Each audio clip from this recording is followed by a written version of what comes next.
মানুষজন হেসে উঠতো, কিন্তু সন্ধ্যা নামতেই পুরো গ্রাম হঠাৎ একেবারে নিঝুম হয়ে যেত। মানুষজন তাড়াহুড়ো করে তাদের দরজা জানলা বন্ধ করে দিত, আর এই নিস্তব্ধতার মাঝে কেবল একটি ঘন্টার আওয়াজই ভেসে আসতো, যা প্রতি সন্ধ্যায় নিজে নিজেই বেজে উঠতো। সবচেয়ে অদ্ভুত ব্যাপার ছিল সেই ঘন্টাটি কোনো সাহায্য ছাড়াই বাতাসে ভেসে বেড়াতো। তার আওয়াজ এতটাই তীব্র ছিল যে যে ব্যক্তি সেটি শুনতো তার কান দিয়ে রক্ত ঝরতে শুরু করতো এবং মাথা ফেটে যেত। আর পরের দিন সকালে গ্রামের ঠিক মাঝখানে তার ক্ষতবিক্ষত লাশ পাওয়া যেত। তাই সন্ধ্যা হতেই মানুষজন ভয়ে নিজ নিজ ঘরের দরজা বন্ধ করে দিত।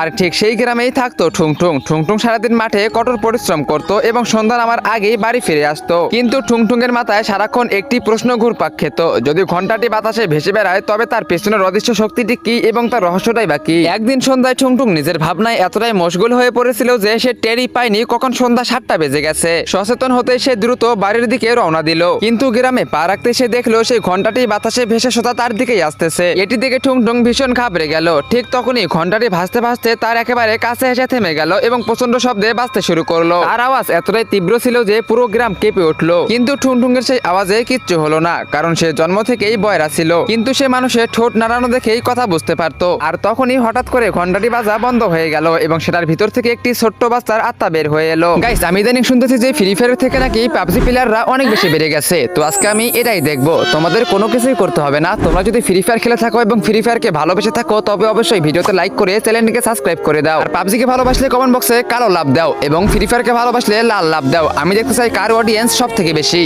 সেই আত্মাটির চেহারা ছিল একদম ফ্যাকাশে আর সাদা এবং চোখ দুটো জলজল করতেছিল। ঠুংঠুং ভয় পাওয়ার বদলে খুব মায়া নিয়ে জিজ্ঞেস করলো, তুমি তো একটি নিষ্পাপ শিশু, তাহলে প্রতি সন্ধ্যায় এই ঘন্টার মাধ্যমে মানুষকে কেন মৃত্যু বিলিয়ে বেড়াও? এই কথা শুনতেই আত্মার চোখ দিয়ে পানি পড়তে শুরু করলো এবং সে বলল, আমার নাম ছুটকি, আমি এই গ্রামেই থাকতাম। এক সন্ধ্যায় আমি দেখি আমার বাবা আমার মাকে কুঠার দিয়ে কেটে ফেলেছে, কারণ সে আমার মাকে নয় বরং অন্য একটি মহিলাকে ভালোবাসতো। এটা দেখে আমি ভয়ে জমে গিয়েছিলাম, কিন্তু আমার বাবা আমাকে দেখে ফেলে এবং আমাকেও গ্রামের বাইরে সেই জন্মানবহীন কুয়ে জ্যান্ত ফেলে দেয়। আর আমার খেলার ঘন্টাটিও আমার উপরে সরে মারে। মরার সময় আমার সে চিৎকারটি ওই ঘন্টার ভিতরে বন্দী হয়ে যায়। তারপর থেকে আমার আত্মা শুধু আমার বাবার উপরে প্রতিশোধ নিতে চায়। কিন্তু এই ঘন্টার আওয়াজ এতটাই তীব্র যে আমি না চাওয়া সত্ত্বেও সাধারণ নিরপরাধ মানুষ মারা যাচ্ছে। ঠুংঠুং যখন ছুটকির ঠোঁট দেখে এসব কথা জানতে পারলো তখন রাগে তার রক্ত টকবক করে উঠলো। সে ছুটকিকে বলল, আমি তোমাকে তোমার প্রতিশোধ এনে দেবো। পরের দিন সন্ধ্যায় ঠুংঠুং গোপনে ছুটকির সেই নিষ্ঠুর বাবার বাড়ির চারিদিকে পেট্রোল ছিটিয়ে দিল। তারপর ঠিক সন্ধ্যায় যখন ছুটকির আত্মা হাজির হলো তখন ঠুংঠুং তার দিকে তাকিয়ে বলল, ছুটকি, এবার সময় এসেছে পাপীদের তাদের পাপের শাস্তি দেওয়ার। এই কথা শোনা মাত্রই ছুটকি তার পুরো শক্তি দিয়ে ঘন্টাটি বাজাতে শুরু করলো। পরের মুহূর্তেই পেট্রোলে আগুন ধরে গেল এবং পুরো বাড়িটি দাউ দাউ করে জ্বলতে লাগলো। আর ভিতরের তীব্র ঘন্টার আওয়াজে এক পলকে পাপীদের মাথা একটা একটা করে ফেটে চৌচির হয়ে গেল।